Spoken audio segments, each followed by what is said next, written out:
Jazakumullah khairan, Dr. Bima, atas waktunya semuanya. Ya, ashab sa'adah, para masyayikh, para asatid, para ustadzat, para mustami'in, mustami'at, hadirin, hadirat, walaupun toh hadirnya secara virtual ya. Azakumullah, qabla bidayah hadhihi al-muhadarah, uhayyikum jami'an bitahiyyatil islamil mubarakah. Assalamualaikum warahmatullahi ta'ala wabarakatuh. Alhamdulillah alladzi anzala ala abdihi al-kitaba wa lam yaj'al lahu 'iwaja wa manna 'alaina bil hanifiyyati samhah wa lam yaj'al 'alaina fiha mashaqqah wa la haraja. Asyhadu an la ilaha illallah wa asyhadu anna Muhammadan abdullahi wa rasuluhu la nabiyya wa la rasula ba'dah. Allahumma salli wa sallim wa barik ala hadha an-nabiyyil karim wa ahyina Allahumma ala sunnatihi wa amitna ala millatih wa hsyurna fi zumratih ma'al ladhina an'amta alaihim minan nabiyyin wasiddiqin wasyuhada'i wassalihin wa hasuna ulaika rafiqa dzalikal fadlu minallah wa kafa billahi alima. Laqad qala ta'ala fi kitabihi al-aziz a'udzu billahi minasy syaithanir rajim wa tazawwadu fa inna khayra zadi taqwa wattaquni ya ulil albab. وقال رسول في الحديث الشريف طلب العلم فريضة على كل مسلم أي على كل إنسان مسلم ذكرا كان أم أنثى أما بعد.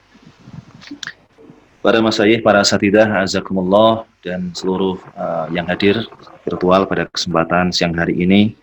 Yang pertama, kita panjatkan rasa syukur kita kepada Allah yang masih berikan pada kita kelapangan waktu, kesempatan, quwwah, batinah, wa dhahirah, sehingga kita bisa bersama-sama belajar ngaji tafsir surah Al-Muzammil part yang kedua. Kita mengharap semoga niat ikhlas kita serta kebaikan-kebaikan yang kita tunaikan senantiasa Allah terima dan Allah memberikan balasan yang berlipat. Amin. Salatu wassalam ala rasulina wa habibina wa syafi'ina wa maulana Muhammadin sallallahu alaihi wasallam yang kita nantikan syafaatnya kelak yaumul qiyamah, dan kita semua mengharap semoga kita masuk dalam kelompok hamba Allah yang mendapatkan asy-syafa'ah minhu sallallahu alaihi wasallam biidznillah taala insyaallah. Para asatidah azakumullah, tadi sudah disampaikan oleh Dr. Bima, kita melanjutkan tafsir surah Al-Muzammil. Pada pertemuan sebelumnya, kalau tidak salah sudah sampai ayat ke-5, walaupun untuk ayat yang ke-5 kita baru sampaikan sekilas itu ya. Tadi beberapa nuqat muhimmah atau poin-poin penting sudah disampaikan oleh Dr. Bima begitu. Ya. Ayat yang terakhir, inna sanulki alaika qawlan tsaqila. Ya. Ini salah satu ayat yang mana bisa kita ambil pelajaran bahwa ketika ada satu hal yang amanah atau itu kewajiban berat untuk kita semuanya begitu, kita memang harus mempersiapkan diri kita dengan persiapan yang matang, dengan persiapan yang optimal, yang maksimal. Maka ada 3 hal yang kalau kita perhatikan dari ayat pertama sampai sebelum ayat ke-5 sampai ayat ke-4 itu, ya, yang memang diperintahkan pada Rasulullah sebelum Rasulullah Shallallahu Alaihi Wasallam menerima qaulan tsaqila ataupun qaulan adiman, satu perkataan yang agung mulia, ya, itu Al-Quran. Ya, yang pertama adalah taklilun naum. Taklilun naum itu mensedikitkan tidur. Ya, bukan tidak boleh tidur ya, tapi mensedikitkan tidur. Kemudian yang kedua adalah qiyamul lail, ya, menghidupkan malam-malam dengan aktivitas-aktivitas kebaikan. Kemudian yang ketiga adalah warattil Qur'ana tartila. Ya, ini lebih kepada tadabbur Al-Qur'an, mentadabburi Al-Qur'an, membaca dengan baik, dengan bacaan yang tidak terlalu cepat, juga tidak terlalu lambat, dengan bacaan yang tepat, mentadabburi isinya dan seterusnya. Ini perintah awal sebelum Rasulullah nanti mendapatkan qaulan tsaqila tadi itu. Jadi mensedikitkan, meminimkan istirahat ataupun tidur, terus kemudian menghidupkan malam-malam dengan berbagai macam aktivitas kebaikan, qiyamul lail salah satunya dengan tahajud yang sudah kita sampaikan pada pertemuan sebelumnya bahwasanya hukum al-tahajud ya di awal ayat surat Al-Muzammil ini adalah wajib, akan tapi nanti akan dinasakh, dihapus di ayat yang terakhir gitu ya. Jadi perkara yang sunnah bagi kalangan kaum muslimin. Kemudian yang ketiga tadi adalah tadabbur Al-Qur'an. Ini adalah tahapan-tahapan awal yang kemudian Rasulullah mendapatkan amanah yang luar biasa dari Allah Taala, yaitu kalaman aziman tadi itu. Karena memang kalau kita perhatikan dalam Al-Quran itu berisi berbagai macam al-awamir, an-nawahi, ya, perintah-perintah ataupun larangan-larangan yang tidak bisa dikatakan ringan.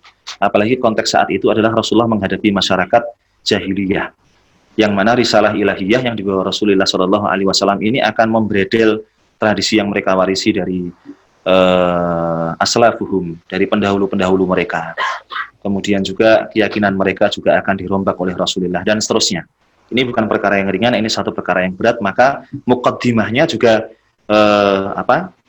awalan-awalannya ini memang harus awalan-awalan yang bisa membuat Rasulullah SAW benar-benar siap secara ruhi, secara spiritual, juga siap secara jasadi, secara fisik juga.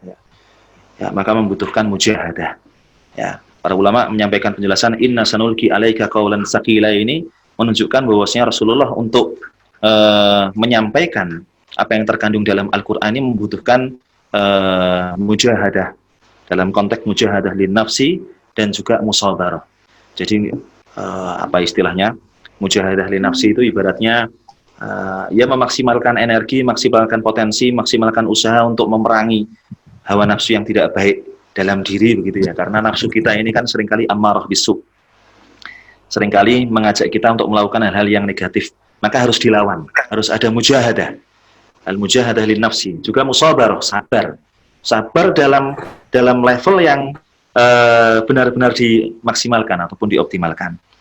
Ya, kita menuju ayat berikutnya, ayat yang ke-6, inna nasyi'atal laili hiya asyaddu wat'aw wa aqwamu qila.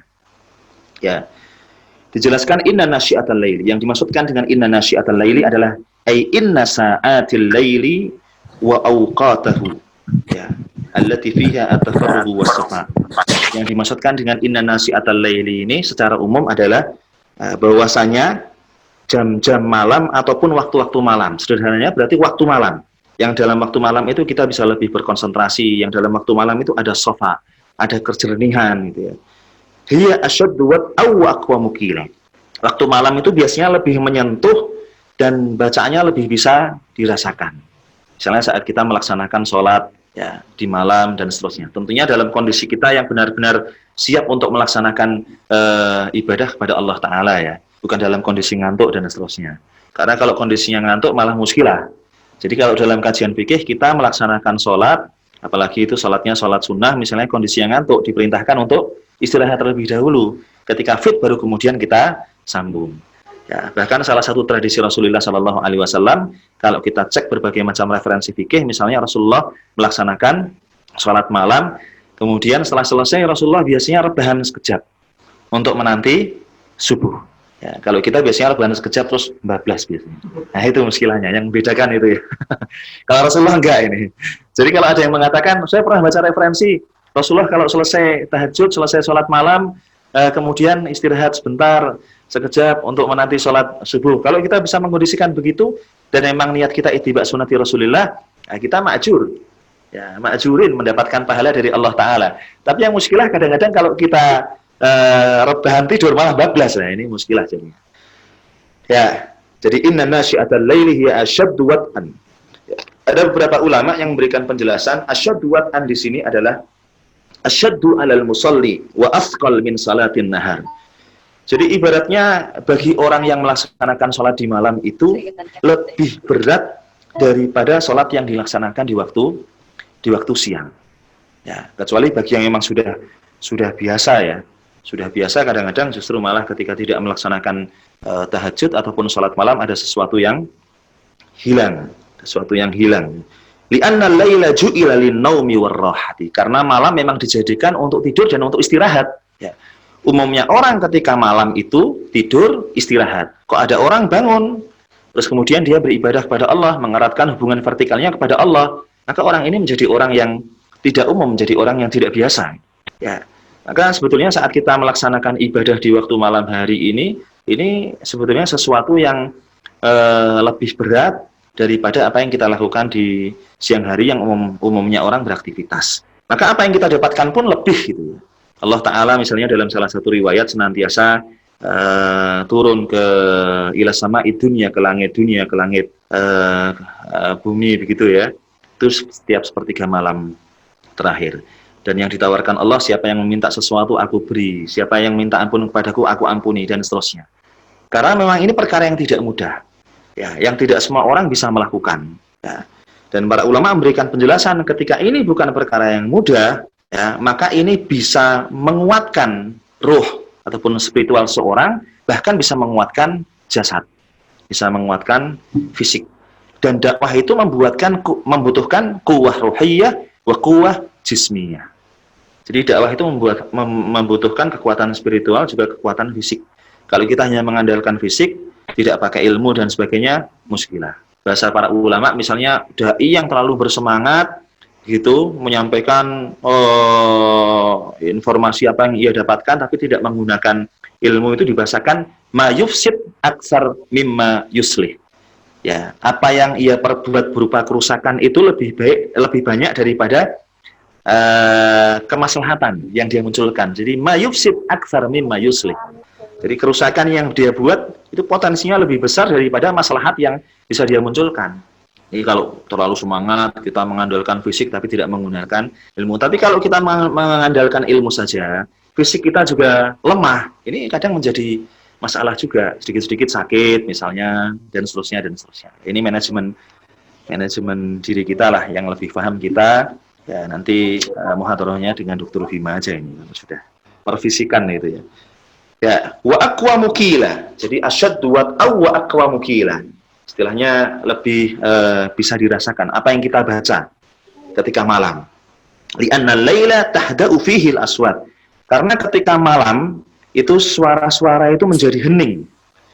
Wa tanqati fihi al-harakat, dan gerakan-gerakan ataupun pergerakan-pergerakan dan sebagainya itu menjadi terputus sedikit kan, karena orang tidur, orang istirahat.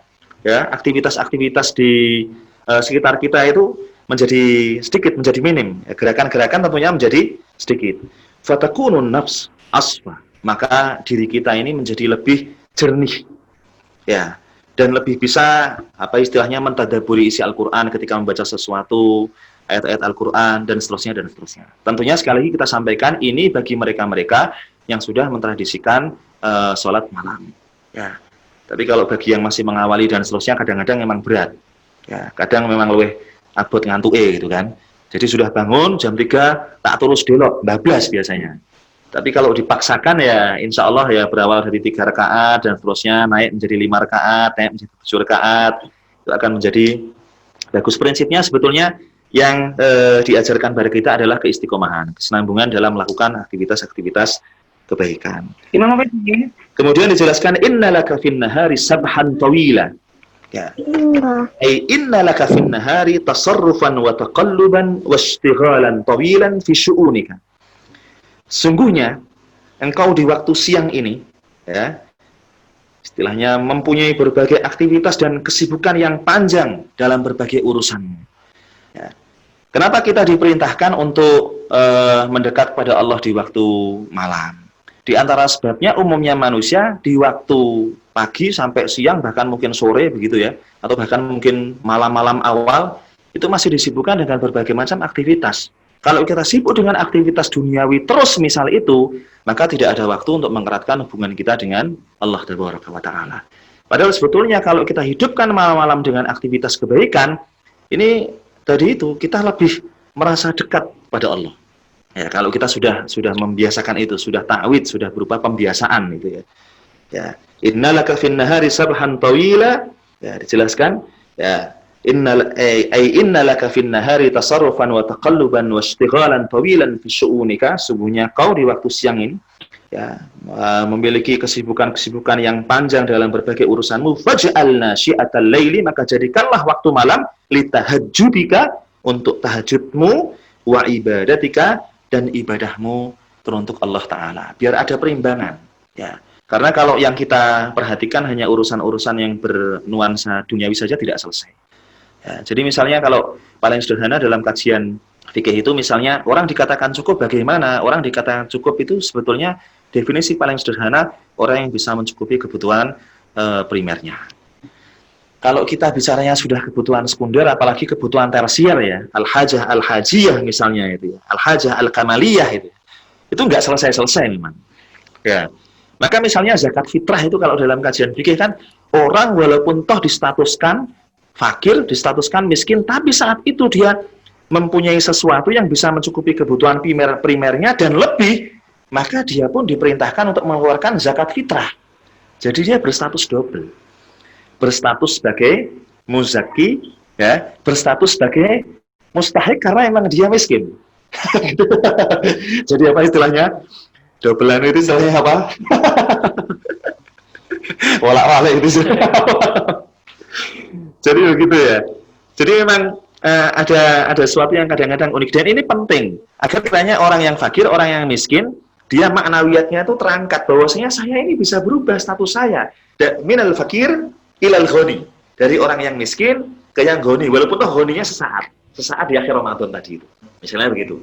Ya karena tadi saat itu kebutuhan primernya tercukupi, dia mempunyai sesuatu yang lebih, maka dia tasarrufkan sebagian yang ia miliki untuk zakat fitrah. Walaupun toh dia juga punya hak untuk mendapatkan zakat fitrah karena makanah ijtimaiyahnya, status sosialnya memang fakir ataupun miskin tadi itu. Tapi paling tidak tadi, ya maknawiyatnya ini sudah terangkat. Oh, saya ternyata juga bisa menjadi seorang yang muzaki. Dia sekali waktu meletakkan tangannya ke atas juga.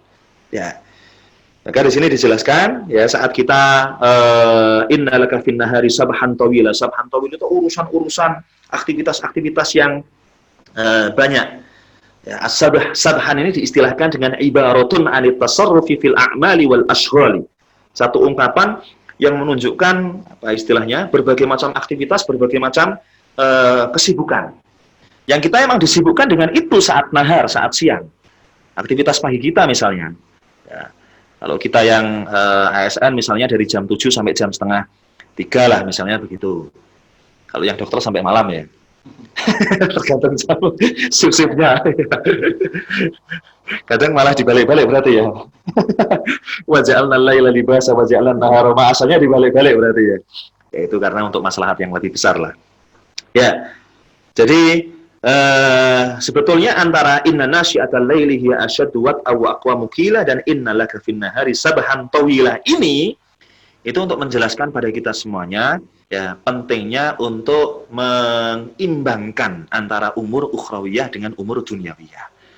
Karena memang Islam tidak memerintahkan individu muslim untuk menjadi rahib.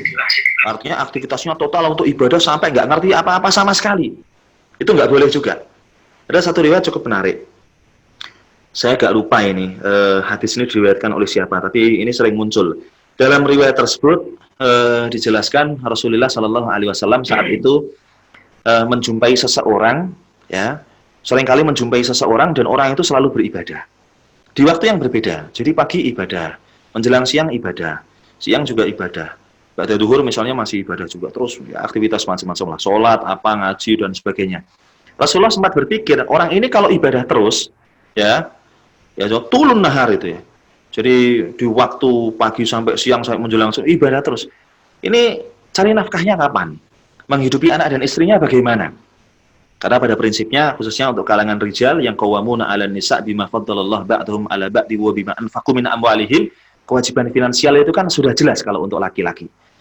Bahwa kalangan wanita kemudian membantu dan sebagainya itu sangat bagus dan itu kerjasama, udah diskusi internal kalau itu istilahnya. Ya, jadi Rasulullah ini heran sampai akhirnya kemudian Rasulullah menyampaikan pada orang tersebut pada satu kesempatan begitu, kalau kau beribadah terus misalnya ini, maka siapa yang mencukupi kebutuhan keluargamu? Dia menjawab dan merasa tidak bersalah, ya Rasulullah, ya'uluni akhun li. Wahai Rasulullah, yang mencukupi kebutuhanku adalah salah seorang saudaraku. Ya, dia merasa tidak ada masalah karena yang mencukupi kebutuhannya adalah saudaranya. Mungkin saudaranya juga hartanya berlebih sehingga ketika kebutuhannya, fasilitasnya sudah dipenuhi misalnya itu, ya dia berpikir ya kalau gitu saya ibadah aja lah, nggak usah kerja, nggak usah apa, nggak usah mencari nafkah, wes selesai. Dapat ibadahnya, kebutuhanku sudah dicukupi oleh salah satu saudaraku. Ya uluni akhun li, ya Rasulullah. Ya. Ketika Rasulullah mendengarkan ungkapan tersebut, ternyata Rasulullah tidak membenarkan. Ya. Rasul menyampaikan, inna akhaka, sungguhnya saudaramu. Ya. Saya agak lupa ungkapannya, agak panjang gitu. Nah, yang intinya dijelaskan, inna akhaka la khairun minka. Sesungguhnya saudaramu itu sungguh lebih baik daripada kamu. Padahal kita nggak tahu apakah saudaranya itu abid ahli ibadah atau tidak, dan seterusnya. Akan tapi di sini yang digarisbawahi adalah ketika orang bergerak, itu dia akan diapresiasi. Ya. Ya, tapi kalau pergerakannya hanya duniawi terus, itu juga menjadi masalah. Ya. Ketika orang ibadah itu diapresiasi, tapi kalau ibadah terus sampai melupakan urusan-urusan duniawi, ini juga akan menjadi masalah juga, tidak dibenarkan oleh Rasulullah. Ya. Sampai Rasul menyampaikan, sungguhnya saudaramu yang mencukupi kebutuhanmu itu lebih baik daripada kamu yang jelas ahli ibadah ini. Karena ibaratnya yang ahli ibadah ini tidak mau bergerak untuk mendapatkan sesuatu yang bisa mencukupi kebutuhannya. Ya. Atau dalam riwayat lain, misalnya kita perhatikan ketika ada orang-orang yang ingin mengetahui kuantitas ibadahnya Rasulullah dan menyampaikan pada azwajun Nabi, pada istri-istri Rasulullah. Ya, kemudian istri-istri Rasulullah menyampaikan bahwasanya ibadah Rasulullah begini dikisahkan. Maka mereka merasa minim ibadah mereka, padahal mereka ahli-ahli ibadah. Sehingga orang yang pertama mengatakan, uridu an asuma wala uftir. Aku ingin berpuasa dan aku tidak akan berbuka demi menyaingi ibadahnya Rasulullah. Orang yang kedua mengatakan, uridu an aqumal lail wala arqud. Aku akan melaksanakan qiyamul lail, salat malam, dan aku tidak akan istirahat demi menyaingi ibadahnya Rasulullah. Dan mereka tidak merasa bersalah. Yang ketiga mengatakan, uridu an a'tazilan nisa'a wala atazawwaj, atau kama qila fi tilka riwayah. Aku akan menjauh dari wanita dan aku tidak akan menikah.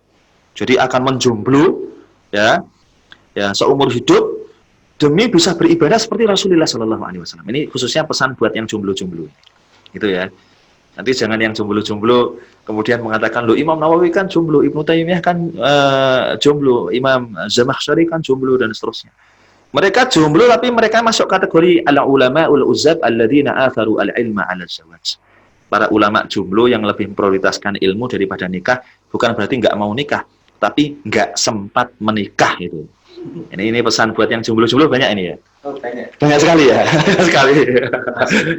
Termasuk yang di depan ini.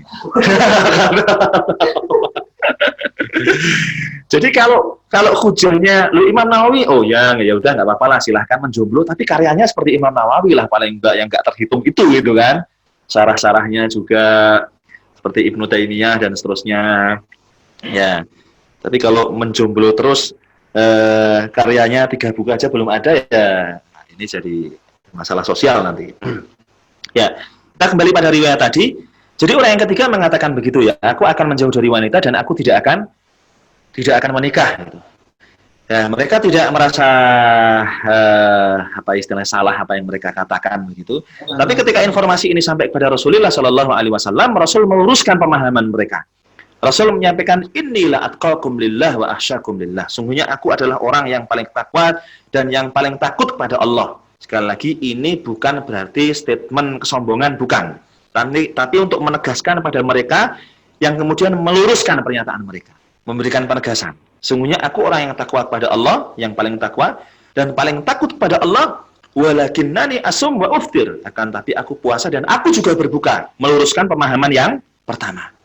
Nah, wa usallil lail wa arqud. Aku juga sholat malam tapi aku juga istirahat. Meluruskan pemahaman orang yang kedua. Wa atazawwajun nisa. Dan aku juga menikahi para wanita. Kemudian Rasulullah melanjutkan dengan ungkapan ini yang sering kita dengar, potongan hadis ini, faman raghiba an sunnati falaysa minni. Dan barang siapa yang tidak suka dengan sunnahku, maka bukan termasuk golonganku. Para satidah, ikhwas kalian, a'azakumullah, mustami'in, mustami'at, kita seringkali mendapati dalam hadis ungkapan rohiba ya. Ini perlu kita sampaikan, agak sedikit belajar bahasa Arab lah, sudah agak sedikit lagi gitu ya. Belajar bahasa Arab, rohiba yarghabu ini, kalau ketemunya dengan huruf fi, artinya ahabba, menyukai, mencintai. Tapi kalau an, kebalikannya malah, membenci, tidak suka. Hadis itu, faman rohiba an. Ya. Faman rohiba an sunnati falaysa minni. Barang siapa yang tidak suka dengan sunnahku, maka bukan termasuk golonganku. Ya, jadi ini di antara riwayat yang menjelaskan Rasulullah ingin antara umur ukhrawiyah dengan umur dunyawiyah diperhatikan. Ya, diperhatikan. Ada perimbangan-perimbangan lah. Kita jadikan perkara yang sifatnya duniawi itu sebagai batu loncatan untuk mendapatkan kebahagiaan yang kekal kelak yaumul qiyamah. Ya, kita lanjutkan ayat berikutnya. Innalaka fin nahari sabhan tawila, ayat yang ke-8, wadhkurisma rabbika wa tabattal ilaihi tabtila. Ini sudah fase perintah untuk berdakwah, ya. Kalau tadi itu kan sebetulnya mukadimah ya. Mukadimahnya apa? Rasul diminta untuk mempersiapkan diri, untuk mensedikitkan tidur, kemudian untuk qiyamul lail, kemudian untuk mentadabburi Al-Qur'an dan seterusnya. Dijelaskan Rasul akan mendapatkan qaulan tsaqila, ya, perkataan yang mulia, Al-Quran, perintah-perintah Al-Quran, larangan-larangan Al-Quran, dan seterusnya. Terus tadi itu ya, perimbangan antara aktivitas malam dan aktivitas siang. Kemudian wadhkurisma rabbika wa tabattal ilaihi tabtila, ay ista'in ala da'watika bidzikrillahi lailan wa nahara. Kita sebagai para duat, diingat-ingat kita ini statusnya sebagai duat, la qudot, bukan sebagai penghakim ya istilahnya ya, bukan sebagai qadhi qudhat, tapi kita sebagai penyeru. Kita ini pendakwah, orang yang mengajak. Ya, bahkan ada satu ungkapan yang menarik yang dulu pernah disampaikan oleh Dr. Hilmi, ya ini Aminuddin. Ya, nakhtalit walakinnana natamayyaz. Jadi ibaratnya kita bercampur dengan masyarakat yang ada di sekitar kita, akan tapi kita memang membeda, jangan terus nyampur 100%, karena kalau nyampur 100% itu tergerus, positifnya ngikut, negatifnya ngikut, atau bahkan hanya negatifnya saja, positifnya malah nggak kena itu. Kita bercampur dalam konteks untuk memperbaiki tadi itu.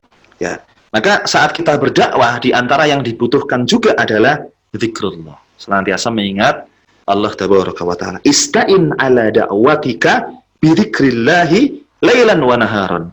Jadi apa istilahnya, dalam dakwah kita itu kita senantiasa untuk zikir kepada Allah lailan wa nahar.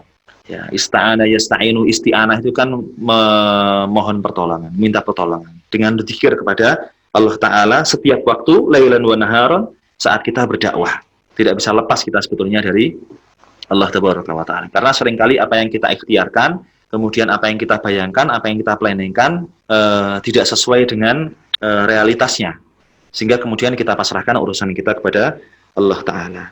Ya, wanqati ilaihi in qita'an taman fi ibadatika wa tawakkulika alaihi wa la ta'tamid fi sya'nin min syu'unika ala ghairihi ta'ala. Dan apa istilahnya, dedikasikanlah, angel ngomongin apa istilahnya, optimalkan usaha gitu ya istilahnya ya, maksimalkan usahamu itu ya dalam beribadah kepada Allah dan tawakal kepada Allah Ta'ala. Wala ta'tamid fi sya'nin min syu'unika, dan jangan bersandar pada satu urusanmu ala ghairihi, kepada selain Allah Ta'ala. Ini persoalan tauhid juga sebetulnya. Jadi saat kita diminta untuk senantiasa zikir kepada Allah saat berdakwah lailan wa naharon, itu berarti ya terus menerus gitu ya. Dan kita diminta untuk memaksimalkan usaha kita, mengoptimalkan apa yang kita miliki ya, untuk ibadah kepada Allah, tawakal kepada Allah Ta'ala, dan jangan bersandar pada satu urusan kita kepada selain Allah Ta'ala. Tapi yang perlu kita pahami di sini, ini kaitannya dengan istilah tawakul sebetulnya ya. Jadi orang kadang-kadang memahami tawakal ini ya, pokoknya memasrahkan urusan kita kepada Allah Ta'ala. Padahal yang dimaksudkan tawakal ini adalah memasrahkan urusan kita kepada Allah setelah ikhtiar maksimal. Ya, ini ada satu komentar dari Ibnu Katsir yang ada di kitab Safwatut Tafasir. Qala Ibnu Katsirin, ay aktsir min dzikrihi wanqati ilaihi jalla wa ala wa tafarraq li ibadatihi idza faraqta min ashghalika ma'a ikhlasil ibadati lahu. Aktsir min dzikrihi, perbanyaklah zikir kepada Allah Ta'ala dan maksimalkanlah apa yang kau miliki untuk ibadah teruntuk Allah Ta'ala.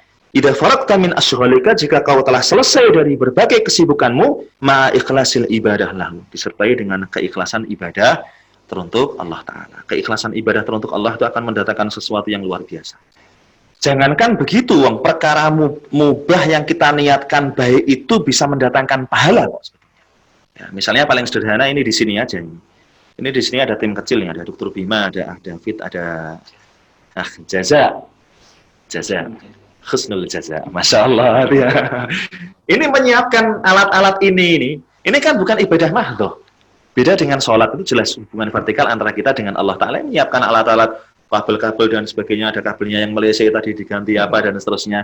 Nah, ini kan perkara yang mubah, tapi kalau diniatkan baik agar kita bisa belajar bersama-sama untuk nasrul ilmi, untuk nasrul maklumat, menyebarkan ilmu, menyebarkan maklumat-maklumat, ini bisa mendatangkan pahala. Padahal ini hadal amal, yakni amal mubah. Ini perkara yang mubah dan basit. Artinya bukan ibadah mahdhah itu. Ya, ketika amalan yang mubah misalnya itu diniatkan baik saja mendatangkan pahala, apalagi ibadah yang kita laksanakan. Apalagi dakwah yang kita tunaikan. Ya, akan menjadi luar biasa ini. Ya. Kemudian ayat selanjutnya, Rabbul masyriqi wal maghribi la ilaha illahu fattahidhu wakila. Tadi kan ini wadkurisma rabbika wa tabattal ilaihi tabtila, ini perintah agar saat kita berdakwah untuk senantiasa menghadirkan Allah Ta'ala dan memaksimalkan potensi yang kita miliki untuk merajut hubungan yang baik dengan Allah Ta'ala. Jadi untuk watabattali ilaihi tabtila itu ya ibaratnya untuk benar-benar beribadah kepada Allah Ta'ala. Kita niatkan yang baik semuanya. Ya, yang mana Allah ini Rabbul masyriqi wal maghribi. Allah ini adalah Tuhan, apa istilahnya, timur dan barat ya. Huwa jalla wa ala al-khaliqu al-mutasarrifu bitadbiri syu'unil khalqi. Allah ini adalah zat yang maha mulia, yang maha tinggi, al-khaliq. Ya, sang pencipta yang mengurus berbagai urusan hamba, wa huwal maliku, dan dialah zat yang maha sang raja di raja itu ya, al-malik. Kalau malak malaikat, kalau malik ini raja. Allah ini adalah sang raja timur dan baratnya bumi. Terjemahannya rada angel iki. Wa huwal maliku li masyariqil ardi wa magharibi, dan Allah ini adalah sang raja di raja untuk timur dan baratnya bumi, ngono wae lah. Ya. La ilaha ghairuhu wala rabba siwahu. Ini penting.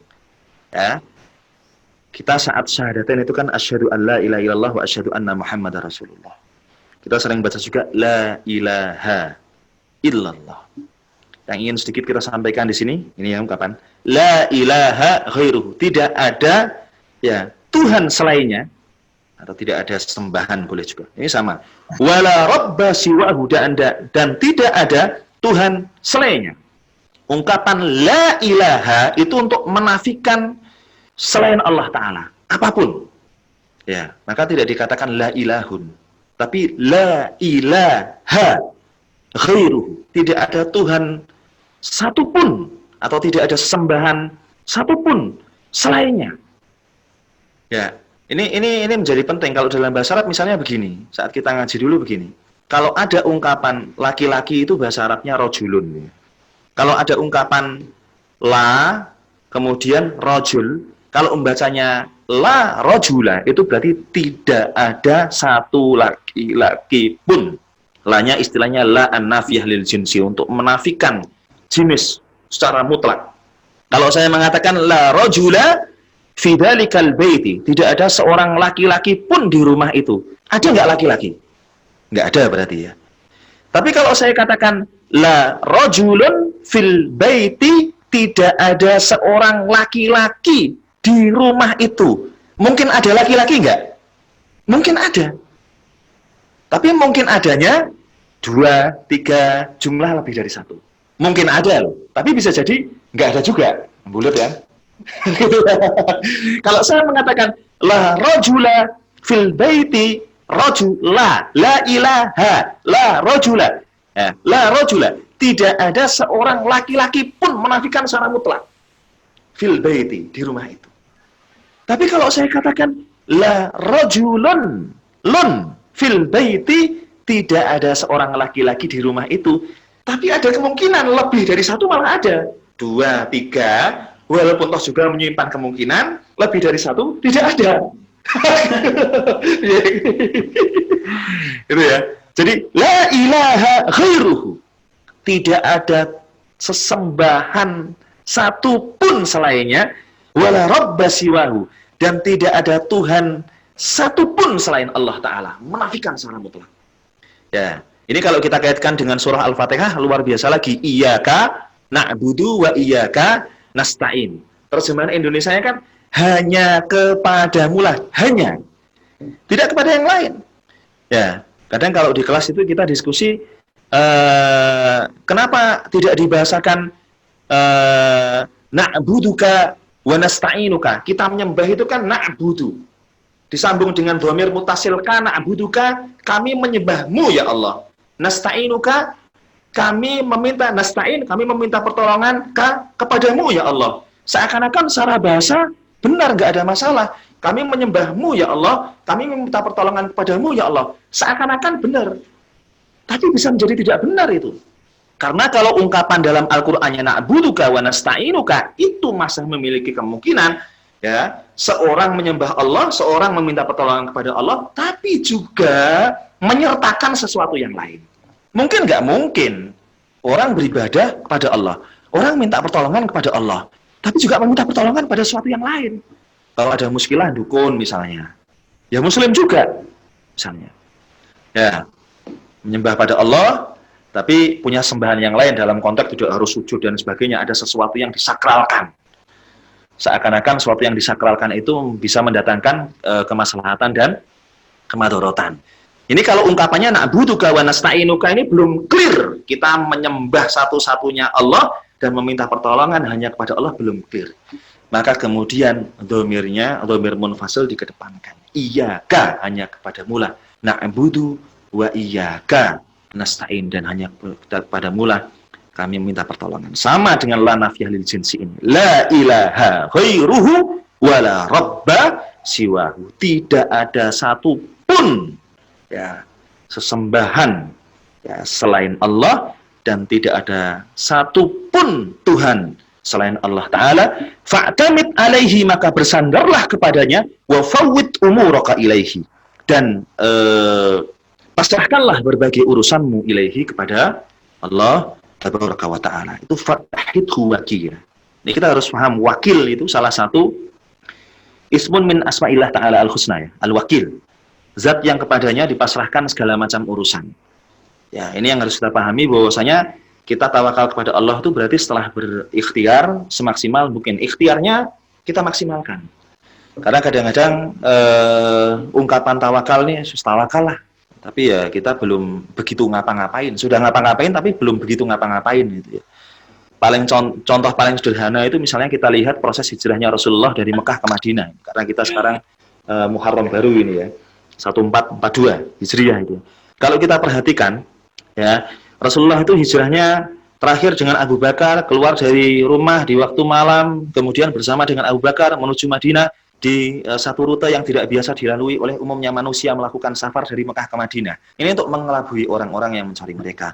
Kemudian di Gua Thur, berapa malam? 3 malam.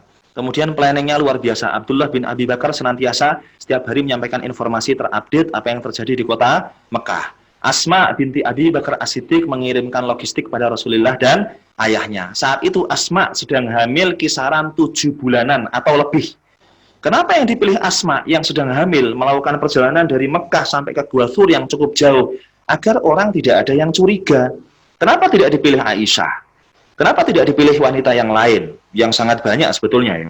Cukup banyak juga di Mekah yang jelas tidak hamil secara fisik lebih kuat dan sebagainya. Sengaja dipilih Asma untuk menepis kecurigaan tadi itu. Jejak kakinya dihapuskan oleh kambing-kambing Abu Bakar yang digembalakan oleh Abdullah bin Khairah dan seterusnya. Ini kan planning yang luar biasa, yang kalau kita logikakan kemungkinan Rasulullah tidak akan konangan. Akan tapi qadarullah, ternyata beberapa orang kafir Mekah saat itu sudah ada di mulut Gua Thur. Sehingga Abu Bakar saat itu sangat khawatir, ketakutan dalam konteks positif ketakutannya, bukan Abu Bakar seorang penakut, bukan. Berpikir kalau seandainya mereka ketangkap nih, risalah Islamiyah nggak sampai Madinah, dakwah Islamiyah selesai nih, terputus. Sampai menyampaikan, ya Rasulullah, lau nadhara ahaduhum tahta qadamaihi, kalau seandainya salah satu dari mereka yang ada di mulut itu gua itu, wahai Rasulullah, itu melongok ke bawah gini. Gua Thur itu kan bentuknya begini. Jadi yang di dalam ada skill-skill. Berarti ada orang. Kalau salah satu dari mereka nadhara ahaduhum tahta qadamaihi, salah satu dari mereka melongok di kodamnya, kakinya gitu ya. Ahli syair, wahai orang gila, Rasulullah suruh sabar. Wasbir ala ma yaqulun, itu begitu. Jadi sabarlah kau wahai Muhammad atas apa yang mereka katakan. Ya, apa yang mereka katakan? Di antaranya ya sebutan-sebutan negatif tadi itu. Mereka mengatakan Muhammad itu sahir, Muhammad itu penyihir. Ya, Muhammad itu syair, Muhammad itu ahli syair sehingga bisa membuat ungkapan-ungkapan yang bagus, yang indah, yang romantis dan seterusnya. Muhammad itu majnun bahkan katakan. Muhammad itu orang gila. Maka orang-orang kafir, khususnya para pembesar mereka tidak mungkin memanggil Rasulullah, ya Rasulullah, tidak mungkin. Karena kalau mereka memanggil ya Rasulullah, berarti secara tidak langsung mereka mengakui bahwa Muhammad ini utusan Allah membawa risalah ilahiyah. Jangkar manggilnya. Ya Muhammad, bahkan tadi itu, ya sahir, ya majnun, ya, dan seterusnya. Ini Rasulullah diminta untuk bersabar atas gangguan haula as-sufaha al-mukadzibin, ya. Orang-orang pandir, para pendusta atas apa yang mereka sampaikan pada Rasulullah berupa perkataan mereka sahir, syair, majnun. Fa innallaha nasiruka alaihim. Maka sungguhnya Allah yang akan menolongmu, ya, dari mereka.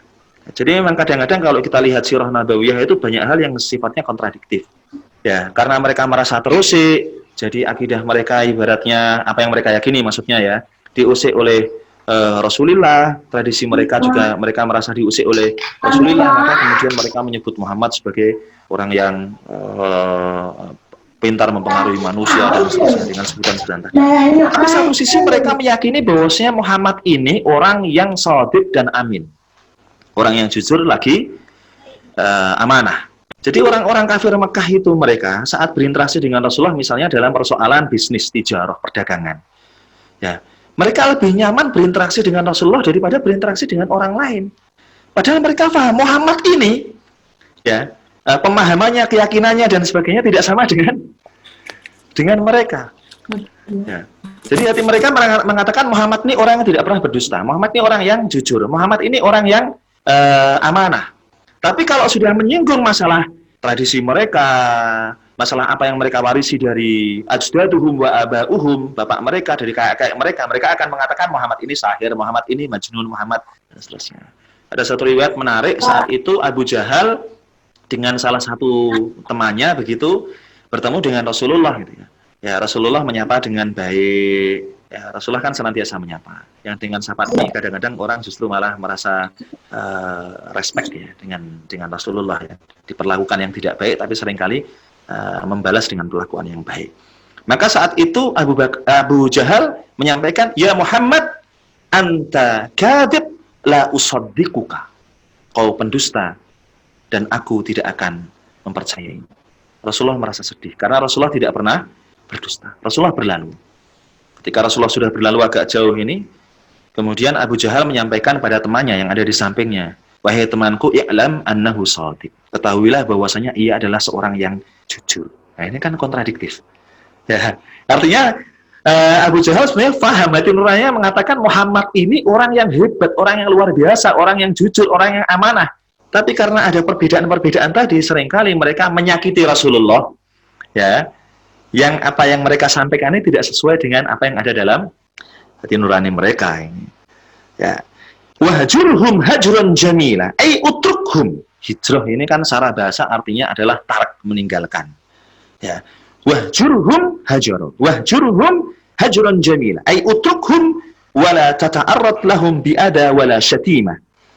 Tinggalkanlah mereka wahai Muhammad, utrukhum, orang-orang yang tidak mau menerima risalahnya Rasulullah ini. Wala tata'arrad lahum bi'ada wala syatimah, dan jangan apa istilahnya? Jangan lawan mereka, jangan balas mereka dengan gangguan ataupun dengan umpatan yang semisalnya.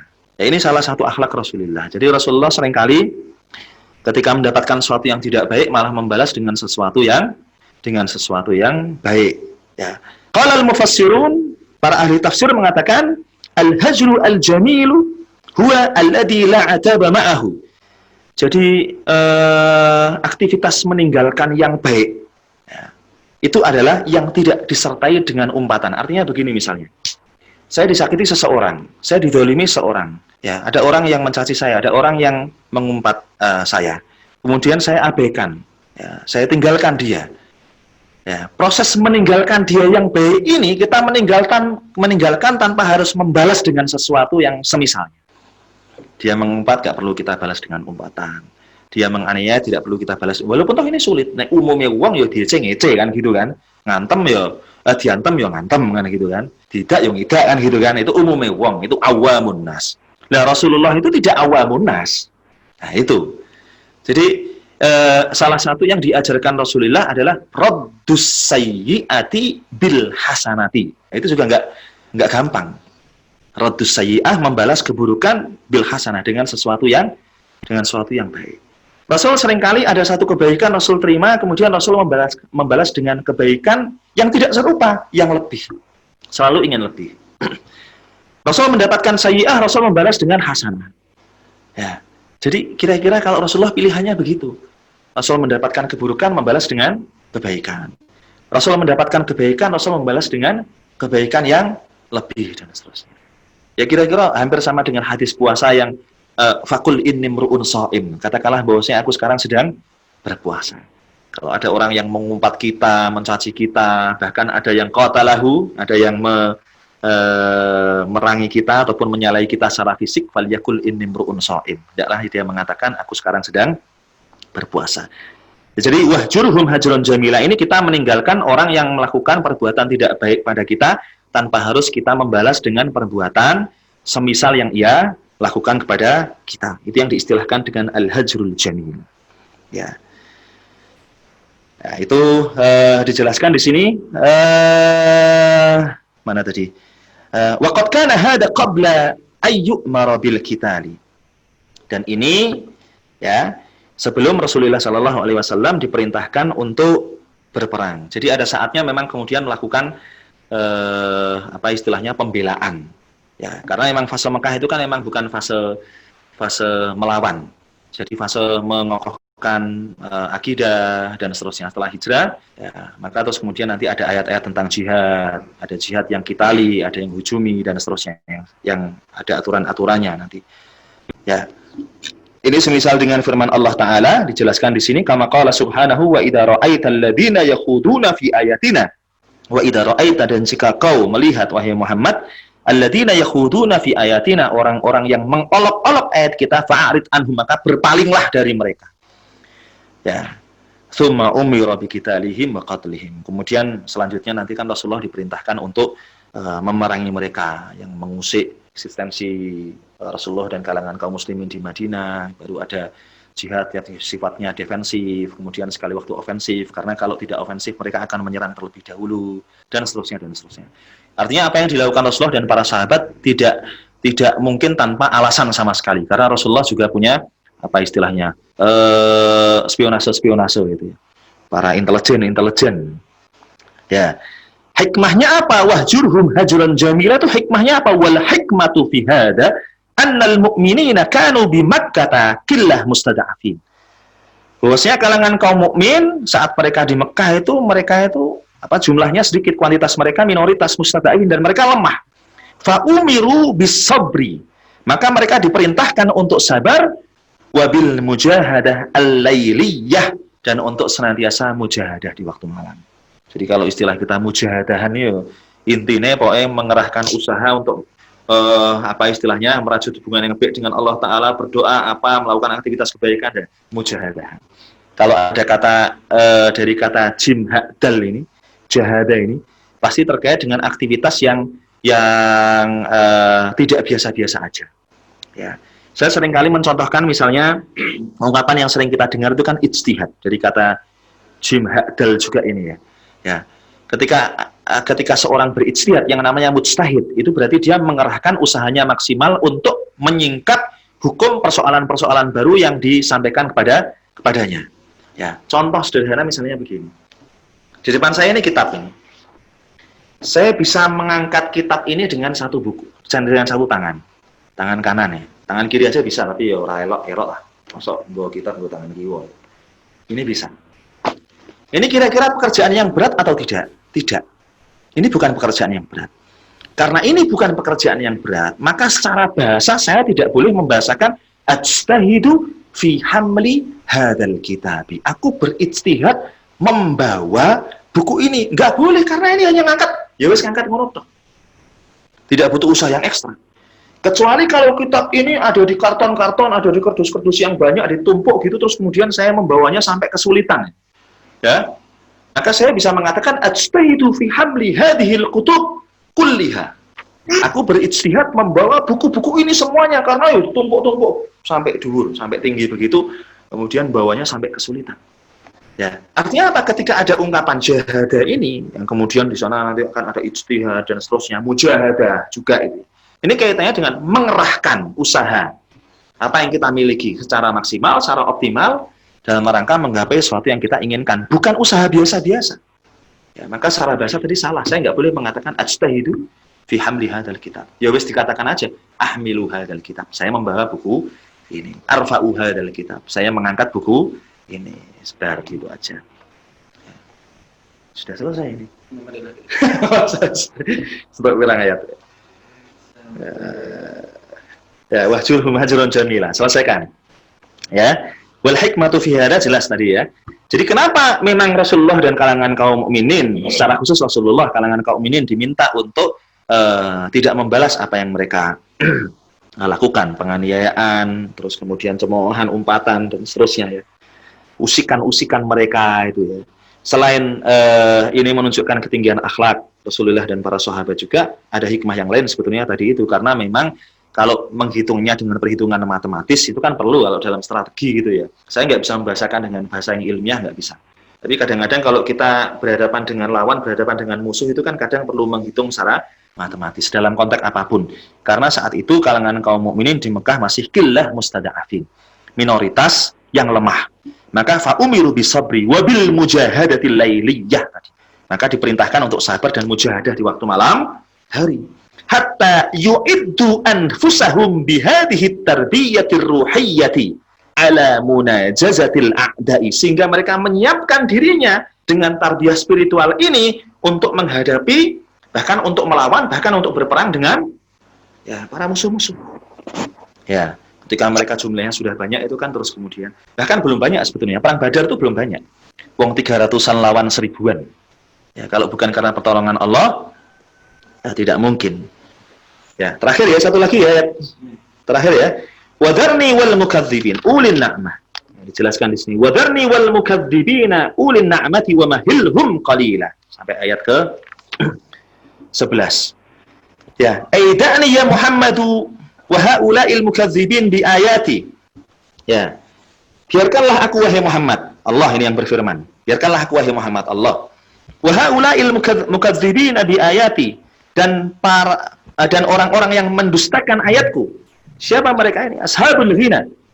Ya, mereka adalah orang-orang yang kaya, yang berharta, yang punya materi banyak. Wa tana'um fid dunya, yang mendapatkan nikmat di dunia. Wa taraf wal batar, dan kemakmuran, tapi juga sombong itu ya. Fa ana akfika syarrahum. Ya. Maka cukup aku yang mewakilimu untuk membalas kejelekan atau keburukan mereka. Sing natai langsung Allah. Ini Rasulullah. Nah, gitu ya. Jadi wadarni wal mukadzibin. Ya. Wadarni wal mukadzibin ulin na'mati wa mahilhum qalila. Qala Sawi, Imam Sawi mengatakan al-ma'na utrukni antaki minhum. Ya. Seakan Allah mengatakan, wahai Muhammad, biarkanlah aku yang membalas mereka. Wala tasfa' lahum, jangan beri syafaat kepada mereka. Dan ini adalah hada min mazid ta'zim lahu sallallahu alaihi wasallam. Ini merupakan pengagungan pada Rasulullah sallallahu alaihi wasallam. Ya, wa ijlali qadrihi, dan pemuliaan teruntuk Rasulullah. Jadi langsung Allah yang turun tangan, dan itu seringkali. Termasuk kemarin kita sampaikan ketika Abu Lahab, Rasulullah menyampaikan dakwah jahriyah di Bukit Sofa, ya, ketika sampai pada ajakan untuk mereka meyakini risalah ilahiyah yang baru, kemudian Abu Lahab mengatakan, tabban laka ya Muhammadu alihada jama'tana, celaka kau wahai Muhammad, apa hanya karena ini kau kumpulkan kami? Maka yang natai langsung Allah Ta'ala, tabbat syada abi lahab wa tab. Ini juga yang natai langsung Allah. Wadarni wal mukadzibina ulin, langsung Allah Ta'ala.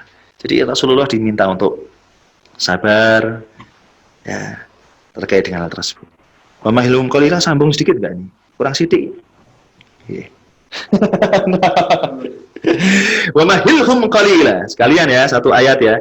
Ay wa amhilhum zamanan yasiran hatta yanalu al-adab asyadid. Berikanlah pemendingan. Pemendingan itu apa?